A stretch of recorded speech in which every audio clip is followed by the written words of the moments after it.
Hello learner. In this video, we will learn about emotional intelligence and our inner talk. We have seen in earlier videos emotional intelligence and how emotional intelligence can be attached to different emotions that we experience. In this video, I will provide you with some tips about managing emotions and some frameworks to control and manage emotions better.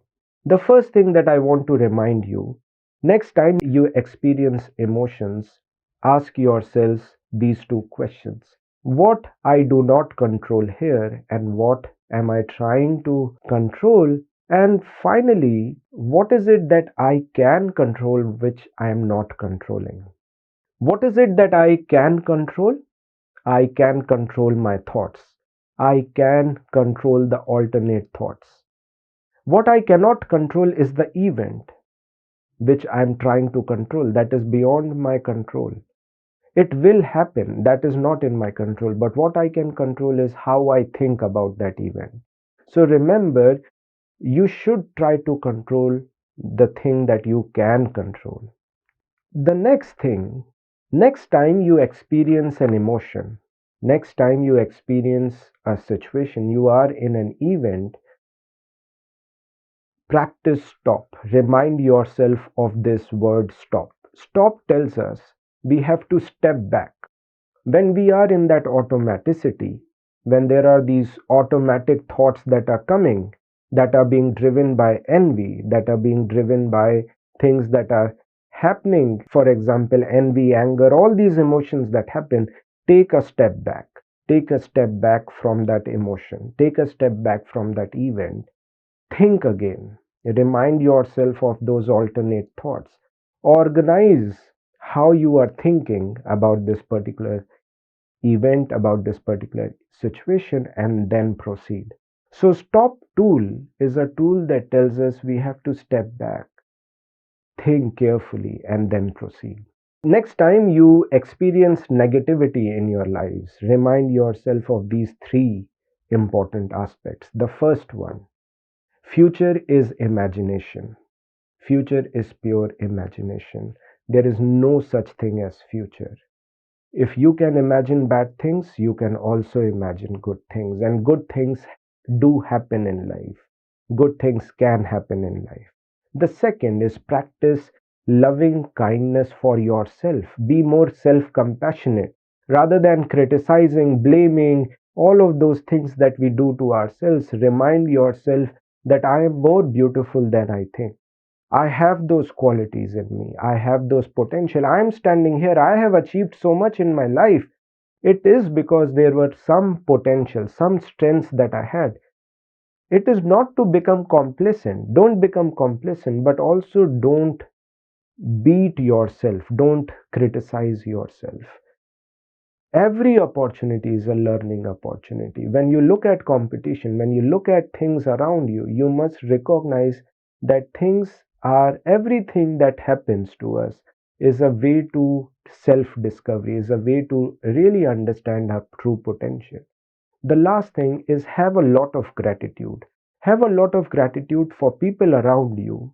Have a lot of gratitude for powers that there are that have helped shape us, that have helped do well in our lives. And that is that potential, that powers are outside us, that power is also within us, and we understand it as the natural self. That's the true potential we are all born with. That's the innate capability that we are all born with. Everything else is programmed, is socialized. The way we think is automatic, is programmed because of different things, different experiences that we've had.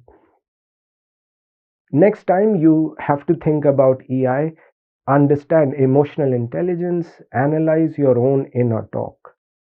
Inner talk that we have, what we are telling to ourselves is very important.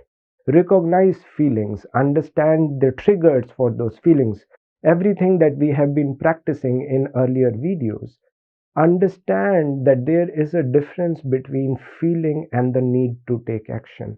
You can feel something, but you don't have to act immediately. You have to break that link. You have to think carefully and then act. remind yourself that you have to learn about different techniques that we have been talking in earlier videos when you think about emotions. Find somebody who can mentor you on emotions. If you think there is somebody around you who is really can control his or her emotions, talk to them, take feedback, and discuss how you are progressing. Anger is very, very detrimental. Please learn to postpone outburst. Don't become angry every now and then. Develop listening skills. Be more patient. Be more patient. That will help you listen better to others and also reflect on what you are thinking within you. Remember, we are the CEO of our lives. Others do not control us. Don't waste your time thinking about what others think of me. Make your own choices. Ask yourself, what is it that I want to do in my life? Rather than worrying about what others think of me, what they are good at. Ask yourself, what I am good at. That is the real important question. What is it that I want from my life? That is the real driving question. What you talk to yourself, the inner talk, we call this as inner talk, has extremely important role for emotional intelligence.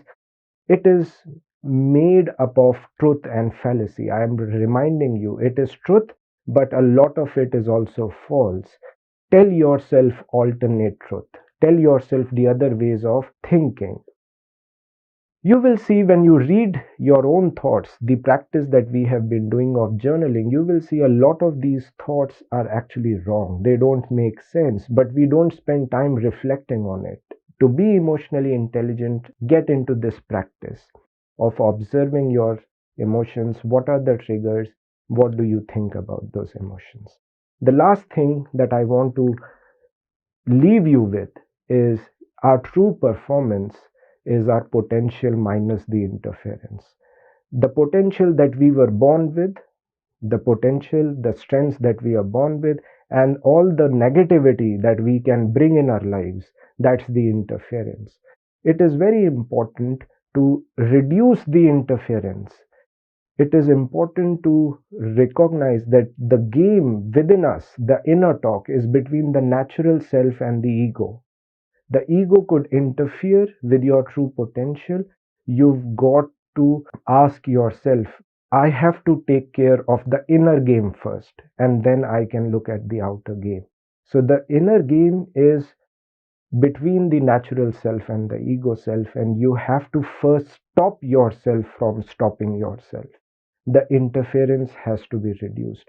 The negative thoughts, those automatic thoughts, have to be reduced. That can help you achieve your true potential. Thank you.